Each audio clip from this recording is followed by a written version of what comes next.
अस्सलामुअलैकुम मुहिब्बे वतन पाकिस्तानियों। स्टैब्लिशमेंट का पुराने अंडों को नई टोकरी में डालने से इस्तेहकाम कभी भी नहीं आता।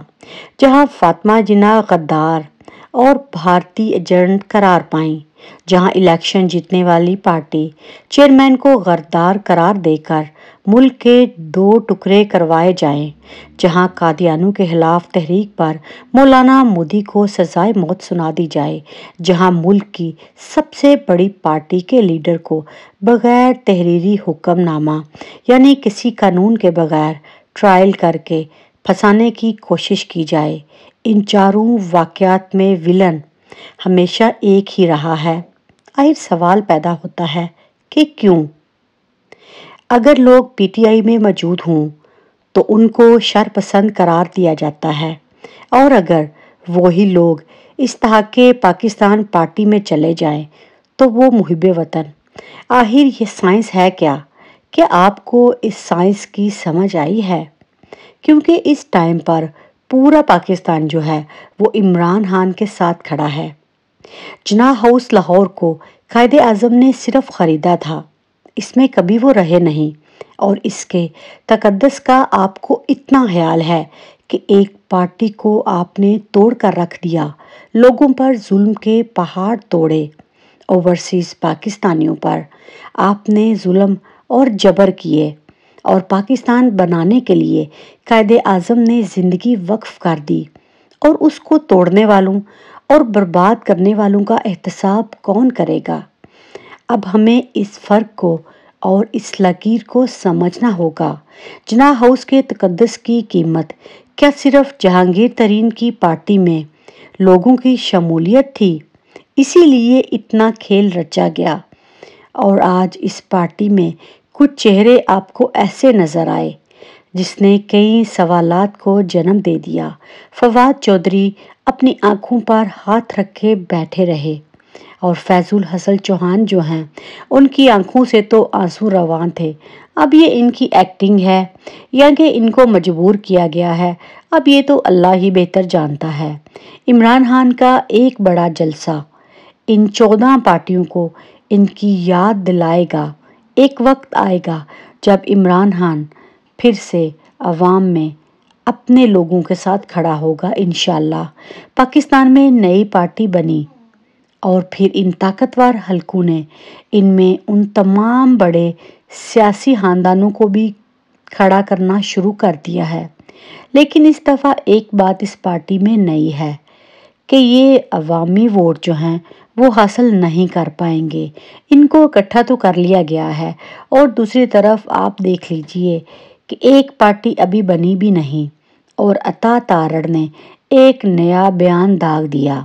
उनका कहना था कि पंजाब में नून लीग जो है वो तरीन ग्रुप के साथ सीट एडजस्टमेंट करेगी।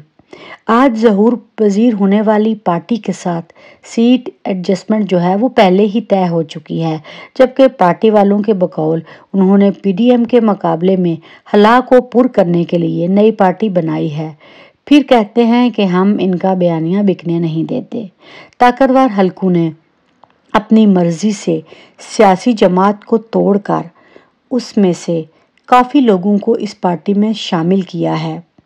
लेकिन क्या ये अवामी जहन को भी तब्दील कर पाएंगे? क्योंकि इस टाइम पर अवाम के दिल और दिमाग पर तो इमरान खान छाया हुआ है।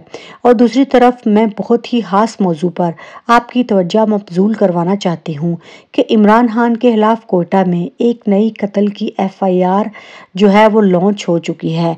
इस सिलसिले में इमरान खान के वकील को फौरी तौर पर एक्शन लेना चाहिए, क्योंकि बज़ाहिर ये एफआईआर आपको एक मामूली एफआईआर नज़र आ रही है, लेकिन इसको बहुत ही संजीदगी से लेना चाहिए।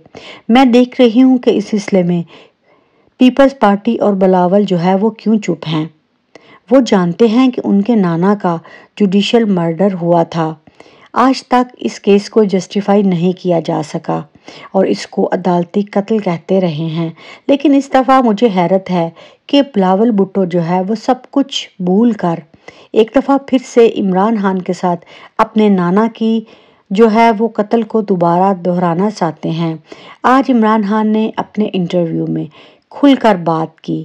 ان کا مزید یہ کہنا تھا کہ کرکٹ کے میدان میں تو میں نے بہت سارے ریکارڈ جو ہیں وہ بنائے ہیں، اور اب 20 مقدموں میں عدالت میں پیش ہو کر میں نے اپنی نوعیت کا ایک نیا ریکارڈ بنا لیا ہے۔ اس میں قتل اور دہشت گردی سے لے کر بغاوت تک کے تمام مقدمات شامل ہیں۔ کمال کی بات تو یہی ہے، جب میں نیب کی حراست میں تھا تو مزید 9 فوجداری مقدمات عمران خان پر ٹھونس دیے گئے۔ یہ پاگل ہو چکے ہیں، ان کو سمجھ نہیں آ رہی کہ یہ کیا کریں۔ عمران خان کل ایک مرتبہ پھر ملک چھوڑنے اور وزارت عظمیٰ سے دستبردار ہونے سے انکار کر چکے ہیں۔ شاہ محمود قریشی کو پوری طرح ایٹم بم بنا کر عمران خان پر پھینکا گیا تھا، لیکن کپتان کسی سے ڈرا ہے کیا؟ وہ ڈرنے والا ہے ہی نہیں۔ اس نے آگے سے کہا کہ میرے بیوی بچے مجھ سے دور ہیں، میں ان کی جدائی برداشت کر رہا ہوں، اس سے بڑھ کر میرے لیے کچھ بھی نہیں ہو سکتا۔ میں سب کچھ بیچ کر پاکستان میں لایا تھا کیونکہ میں پاکستان کو خوشحال دیکھنا چاہتا تھا، اور اب یہ کہتے ہیں کہ ملک چھوڑ کر بھاگ جاؤ۔ آخر میں کہاں بھاگوں؟ میری تو کوئی جائیداد نہیں، کوئی پراپرٹی نہیں، کوئی جزیرہ نہیں۔ میدان میں مارا جاؤں گا، لیکن کبھی بھی ملک کو چھوڑ کر اور اپنی عوام کو چھوڑ کر نہیں جاؤں گا، کیونکہ آگے ہی بگوڑے جو ہیں وہ مشہور ہیں۔ اور میں نے آپ کو پہلے بھی بتایا تھا کہ ایڈوکیٹ عبدالرزاق شر کا قتل جو ہے وہ پی ڈی ایم کی ایک سوچی سمجھی سکیم ہے۔ میری اس خبر کی تصدیق پہلے ہی ہو چکی ہے، کیونکہ پی ڈی ایم کا سازشی ٹولہ کسی عمران مخالف جج یا پروسیکیوٹر کو خود نشانہ بنائے گا، اور پھر عمران خان کو بھٹو کی طرز پر گرنے کی ایک نئی کوشش کی جائے گی۔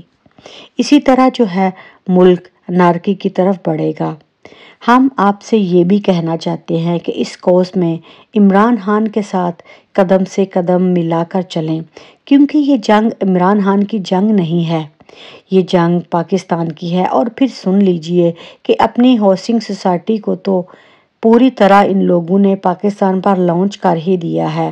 آج عبدالعلیم خان صاحب کا کہنا تھا، ہم ایسا پاکستان بنائیں گے جس میں عوام، پارلیمان، عدلیہ اور اسٹیبلشمنٹ ایک پیج پر ہوں۔ جناب، آپ تو آگے ہی اسٹیبلشمنٹ کے بوٹ چاٹیں گے، کیونکہ آپ میں تو اتنی ہلاکی جرأت ہی نہیں کہ آپ لوگ خان کا مقابلہ کر سکتے۔ ایک عمران خان ہی ہے جو 19 مقدمات میں ضمانت لے کر رات 1 بجے اپنے گھر لوٹتا ہے، اور پھر بھی ہم اس کو ہرانا چاہتے ہیں۔ ایسا ممکن نہیں، کیونکہ ایک ہی ماں نے بیٹا جنا تھا جو کہ ظلم اور جبر کے خلاف کھڑا ہے، ڈٹا ہے، ڈٹا رہے گا، کیونکہ وہ پاکستانی عوام کا ساتھ دینا چاہتا ہے۔